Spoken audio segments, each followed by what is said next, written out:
జిల్లా కొరుట్ల నియోజకవర్గం మెట్పల్లి మున్సిపల్లో పనిచేస్తున్న పారిశుద్ధ్య కార్మికుడు మారంపల్లె రాములు జనవరి నెలలో చనిపోవడంతో అతని స్థానంలో వారి కుటుంబ సభ్యుల్ని విధుల్లోకి తీసుకోవాలని అవుట్సోర్సింగ్ కార్మికులు విధులను బహిష్కరించారు.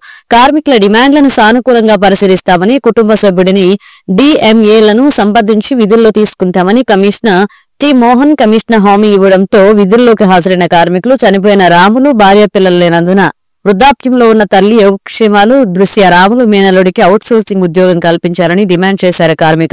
కార్మికుల పక్షాన సానుకూల స్పందన చూపిన కమిషనర్ పి మోహన్ కు కృతజ్ఞతలు తెలియజేశారు. అవుట్సోర్సింగ్ కార్మిక సంఘ నాయకులు, కార్మికులు. పారిశుద్ధ్య కార్మికునిగా విధులు నిర్వహిస్తున్నటువంటి మారంపల్లి రాజు చనిపోవడం జరిగింది.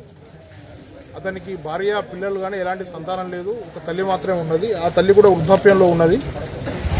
అయితే ఆ తల్లి పోషణ కోసము ఆ తల్లి యొక్క బిడ్డ కొడుకు అంటే చనిపోయిన వ్యక్తి మేనల్లుని విధుల్లో చేర్చుకోమని కార్మికులు డిమాండ్ చేసారు.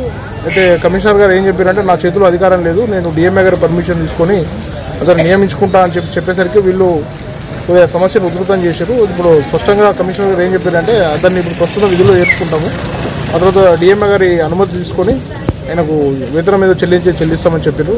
ఆ విషయం అర్థం చేసుకున్న కార్మికులు సరే అని విధుల్లోకి వెళ్తున్నారు.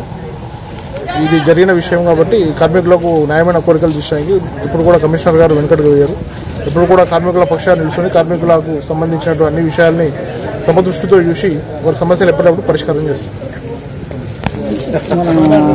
మారంపల్లి రాజమానే మున్సిపల్ కార్మికుడు జనవరిలో చనిపోయాడు.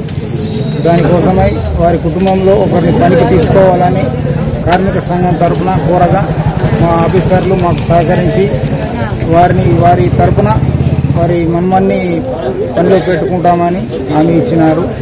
మేము విధులకు వెళ్తున్నాము.